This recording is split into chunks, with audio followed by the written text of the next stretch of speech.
बिस्मिल्लाहिर्रहमानिर्रहीम। अस्सलाम वालेकुम। आज हम जिस डिज़ीज़ के ऊपर बात करेंगे वो हमारे पास एक गाउट डिज़ीज़, जिसको गाउट इन्फ्लेमेटरी अर्थराइटिस भी कहा जाता है, और ये हमारे पास पार्ट 5 वीडियो है। और सबसे पहले हम इसकी डेफिनेशन की बात करेंगे कि गाउट डिज़ीज़ होती क्या है। It is a type of arthritis due to the accumulation of uric acid in the blood.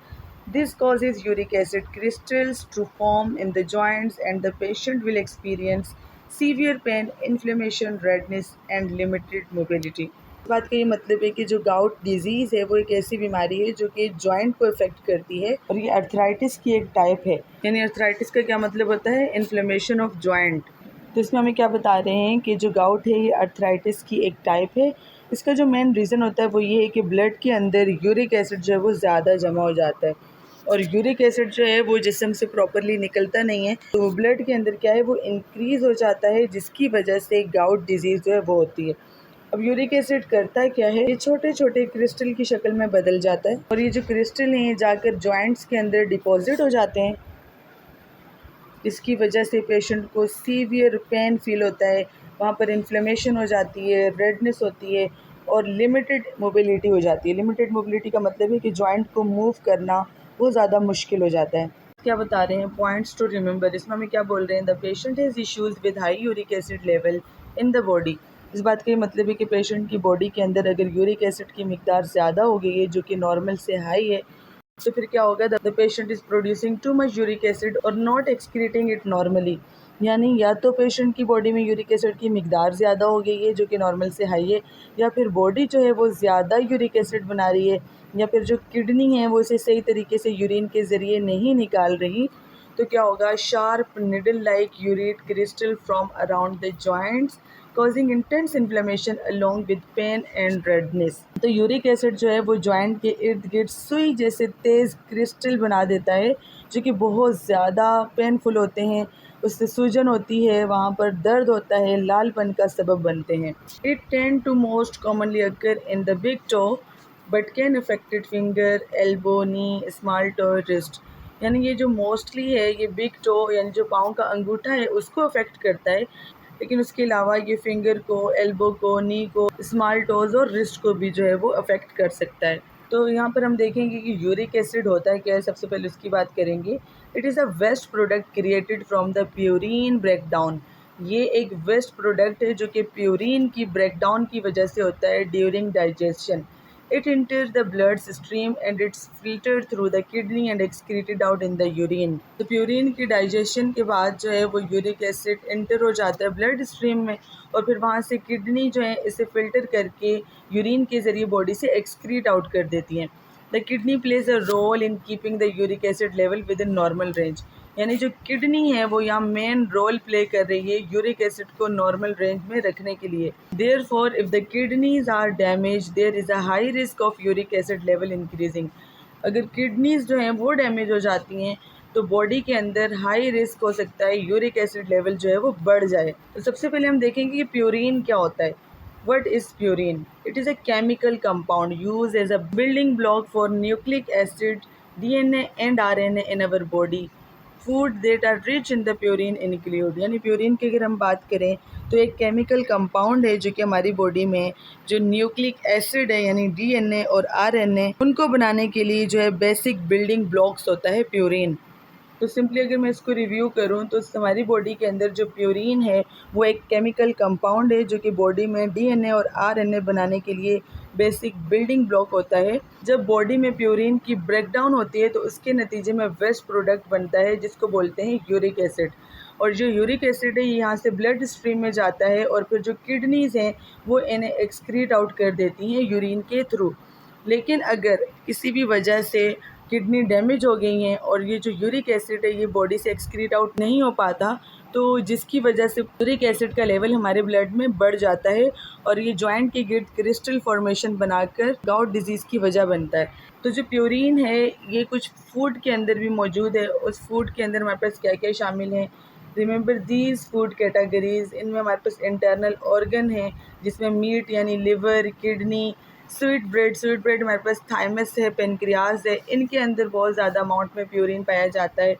Other red meat जो हैं उनके अंदर जैसे कि बीफ है, मटन है, ये भी मॉडरेट से हाई प्यूरिन रखते हैं, इसलिए ज़्यादा इस्तेमाल से यूरिक एसिड बढ़ सकता है। अल्कोहल, स्पेशली बियर अल्कोहल जो है, उसकी वजह से प्यूरिन जो है वो बहुत ज़्यादा इंक्रीज़ हो सकता है। सी फूड के अंदर होता है, तो इन तमाम फूड के अंदर जो है हाई अमाउंट में प्यूरिन होता है, तो इसलिए ज़्यादा इस्तेमाल से यूरिक एसिड जो है वो बढ़ सकता है। अब हम बात करेंगे कॉजेज़ की कि क्या वजूहत होती हैं। सबसे पहले बता रहे हैं कि high consumption of purine rich food.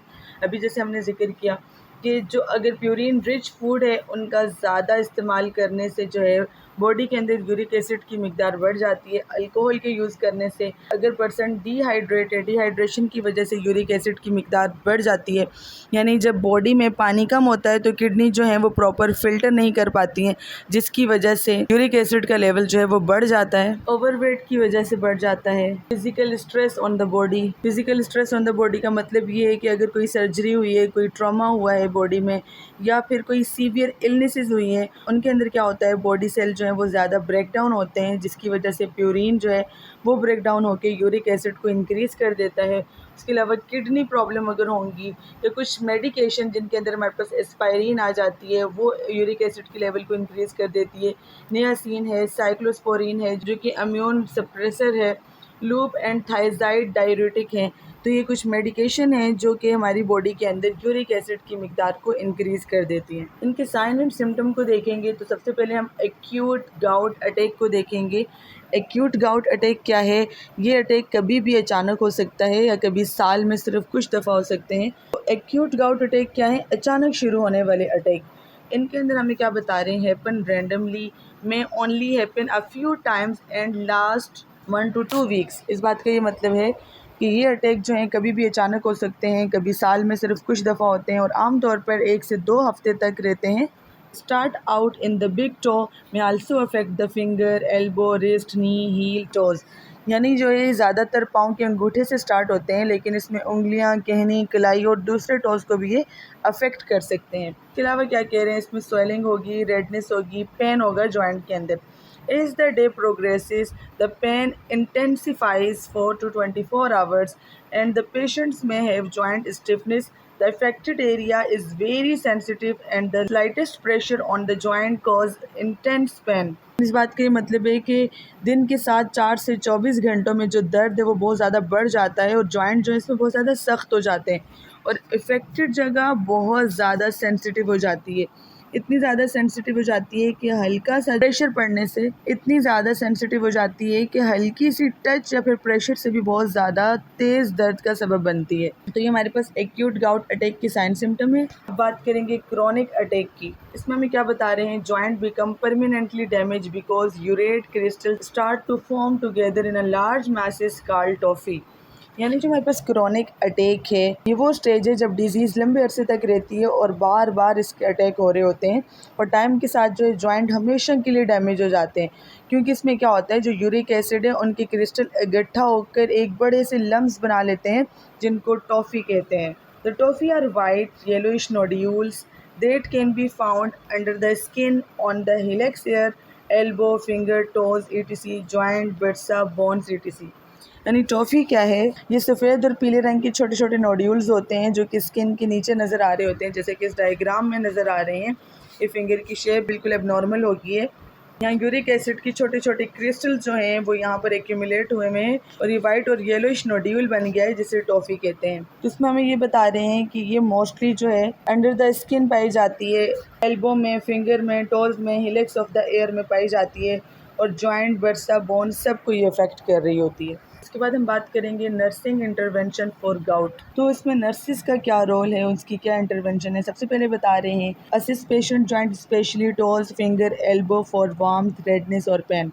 यानी सबसे पहले जो है असिस्ट करना, स्पेशली जो जॉइंट्स हैं जैसे कि फिंगर हैं, टोज़ हैं, एल्बोज़ हैं, उनमें देखना रेडनेस तो नहीं हो रही, पेन तो नहीं हो रहा है, इस चीज़ को असेस करना। उसके बाद क्या बता रहे हैं, assess for a history of gout. यानी ये असेस करना, जांच करना कि अटैक से पहले क्या हुआ था, जैसे कि मीट खाया था या अल्कोहल का इस्तेमाल किया था, तो इससे क्या होता है, ट्रिगर समझ में आ जाता है। उसके बाद क्या बता रहे हैं, assess for a history of gout, यानी हिस्ट्री ऑफ गाउट को असेस करना, उसकी हिस्ट्री के बारे में अंडरस्टैंड करना।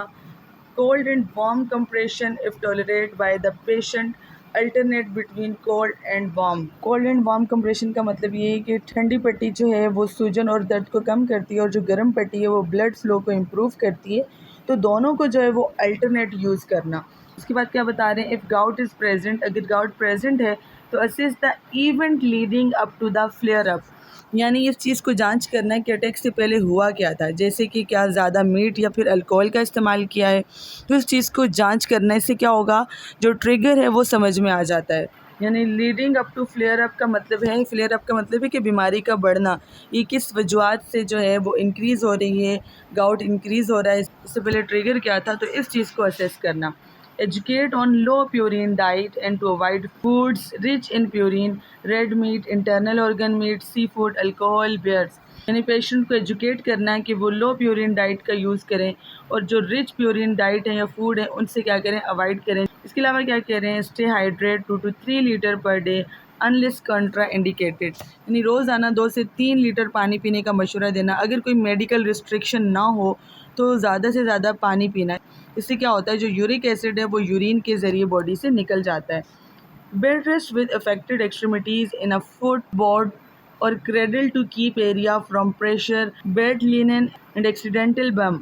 इस बात का ये मतलब है कि पेशेंट को बेड रेस्ट दें और अफेक्टेड लिम्ब को ऐसे सपोर्ट दें जैसे कि चादर या फिर ब्लैंकेट जो है वो डायरेक्ट टच ना करे, ताकि पेशेंट को प्रेशर से जो है वो पेन और इरिटेशन ना हो। इसके अलावा है वेट लॉस। तो यहाँ तक हमारे पास ये टॉपिक कंप्लीट होता है। अगर आपको मेरी वीडियो अच्छी लगी इसे लाइक एंड सब्सक्राइब कीजिएगा। अपना ख्याल रखें। Thank you. अल्लाह हाफिज़।